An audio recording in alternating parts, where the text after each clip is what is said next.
Yeah. Canadian solo pop rock artist. I don't know. How would you describe your music then? I would describe my music as pop. It's going to be classified under pop rock, and I don't think about what I want to sound like. If I want to sound like punk or I want to sound like rock or pop, I don't think of those things. I just think of what's going to make the lyrics stand out better.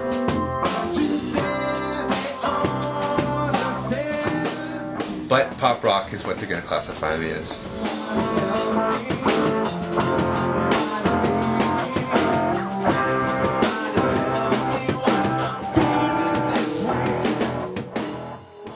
I met Brandon about 4 years ago.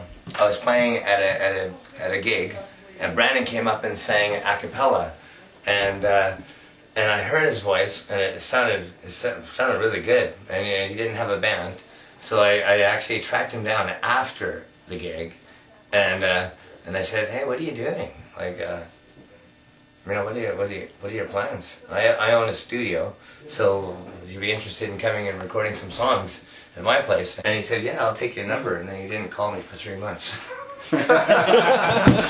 So he called me, and then we actually hooked up. He came over. We started recording. Already to this point, before I even met him, the music was more like much more popular. So once I met him, because of his background, being in DDT and having a lot more harder edge, he really changed the sound. And even from then, when we changed the sound, that's when I've started looking for a reggae artist to change up the whole sound and make our whole new sound. Then we hooked up with DeGraff.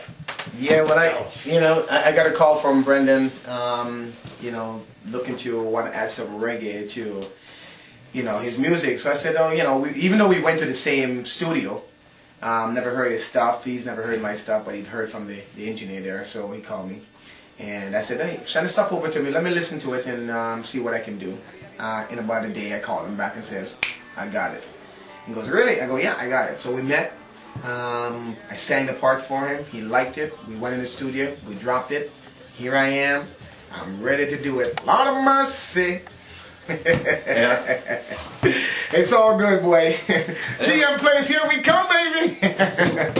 So then we needed some dull, heavy, crunching guitar. So that's where Greg came in. Me and Greg are friends for a long time. I got a call from Dave to come and do some session work for him to play guitar on a track. So I went up to this other studio and I met Brandon. I heard the stuff prior to that and I really liked it. And I was under the assumption I was just going to go do a paid session gig type thing, make some money. I went up there, I heard it, I really liked it, did my thing, and then when it came time to get paid, I forfeited my cash so that I could do more stuff with him. And then it wasn't shortly thereafter he asked me if I wanted to come on board and do the live shows with him, and I said absolutely. And here I am. And then obviously from the live shows, you get to handpick your friends. Yeah. Chris was definitely on board as the drummer. Me and Chris have been friends for a long time, so here you go, Chris. I got the call from Dave about a band, which he'd mentioned before. I'd heard about the band, and I was kind of interested. As soon as he called me, I was like, yeah, I'd definitely be interested in playing with you. And so we got together and had our first rehearsal, and it was really cool. And it was great to play with Dave again. I hadn't played with Dave in years, and Greg as well. Greg and I both played in bands together, in separate bands, actually. And we had our first rehearsal at this place, and I met Brandon, and it clicked. The sound was great, and it was heavy, except it was missing one element. And we needed something to tie it all together, and we figured keyboards would be the thing. So at the time I was working with Mark Gladstone. I gave him a CD, and he had to listen to it, and take it away. So I was the last guy on board, and we were, Greg, Chris, and I were talking after rehearsal for a different band, and they were talking about Brandon Paris, and I asked them questions, and they sort of told me about it, and Chris gave me a CD to listen to of the stuff, and I loved it right away, and here I am. Feedback? Nice!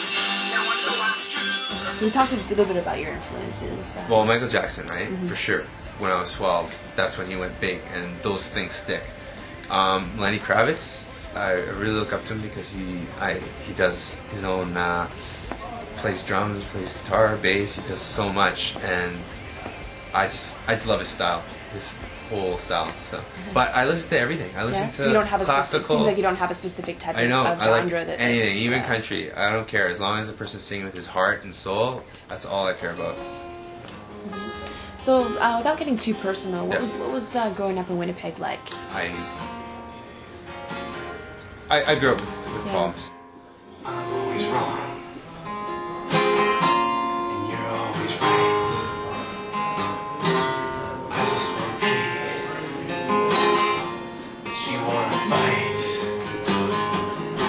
And when my father, but I don't feel like your son. Your dad was pretty strict. I mean, Very you guys strict. He were- was very strict. Yeah. And he's in the Army, Royal Air Force, so that even kind of amplified the strictness. Yeah. Oh wow. So did you find that that shape a little bit? Did you make you more? It made me help have your work ethic. Yeah, made me more with really good work ethics. Like I will work at something without sleeping for 3 days just to get something done, just because I have to get it done. Yeah. My dad's from the Caribbean, and my mom's from Malaysia.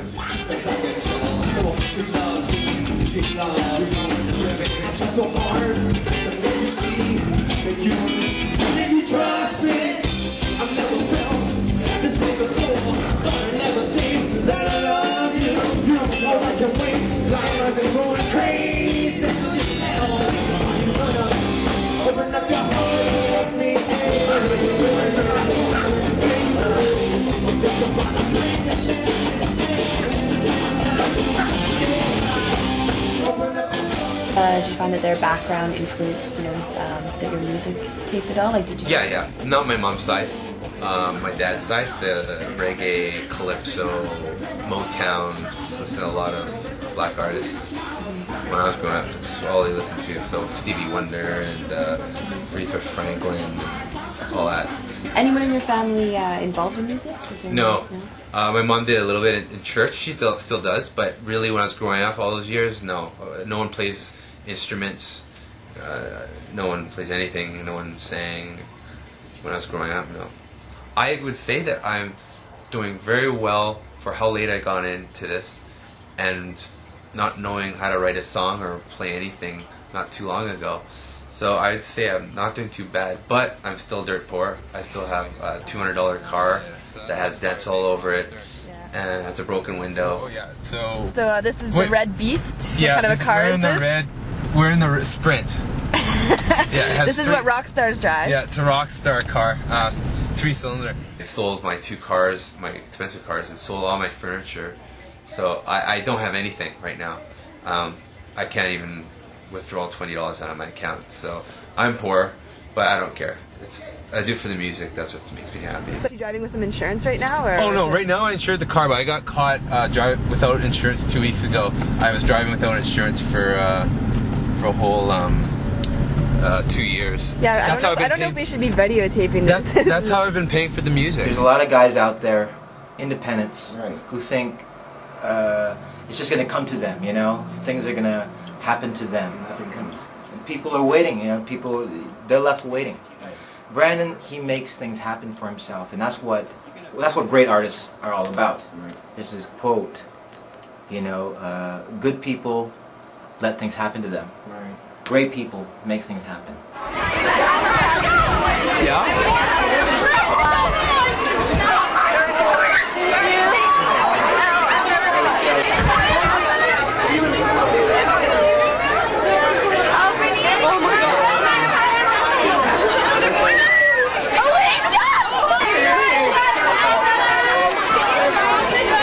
Hey, do you have any video on?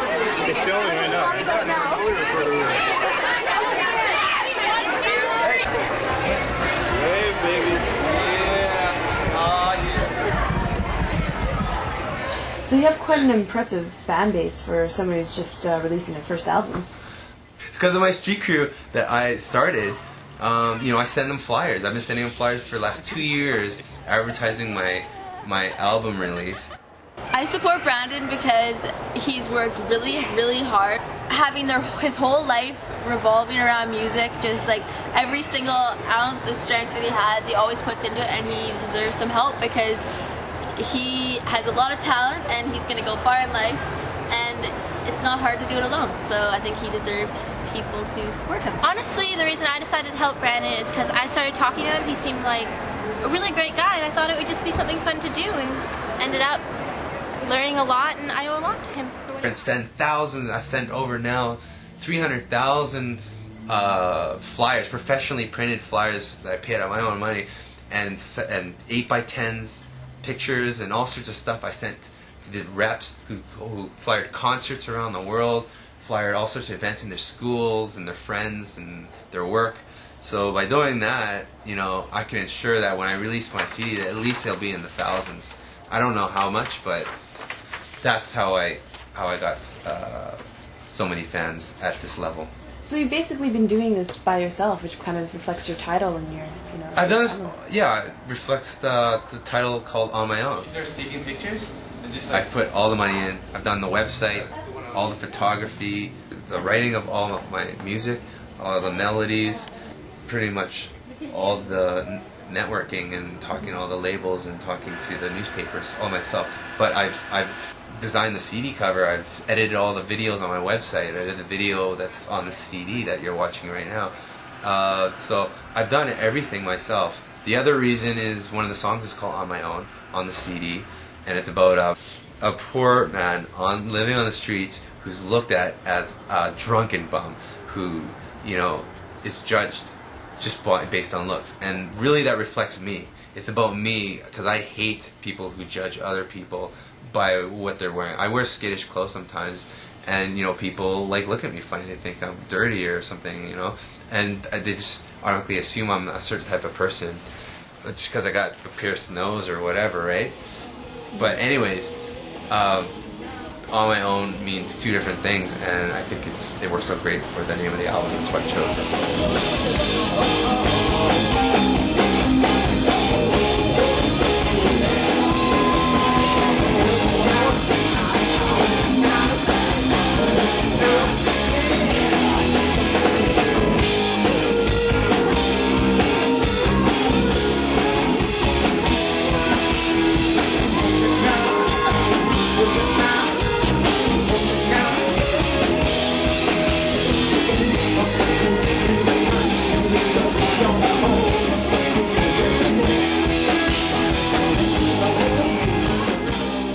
It's like sometimes you'll buy a CD and it's all about love, right?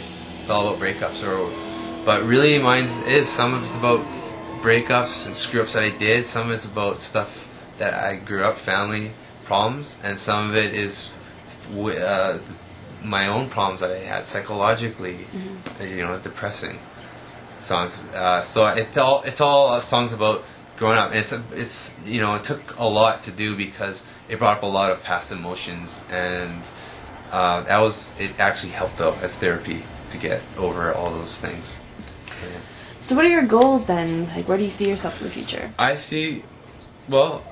I see myself is where I want to be anyways, is I just want to be signed where I can finally eat normal, like a normal person, and not be... You really like food? Yeah, because I like food. I just love eating anything. Italian, Asian, you name it, African, I'll eat it.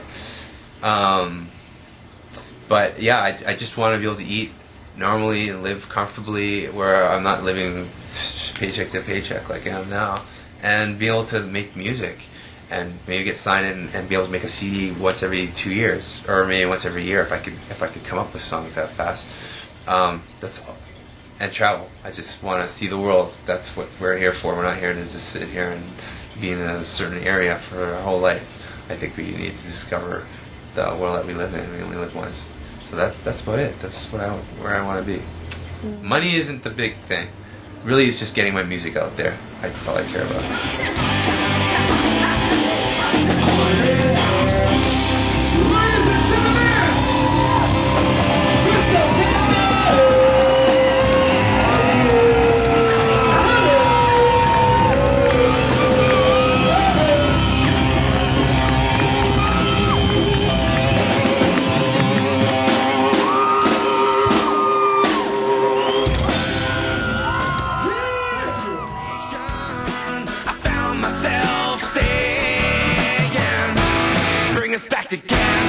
make us last forever. What did I do?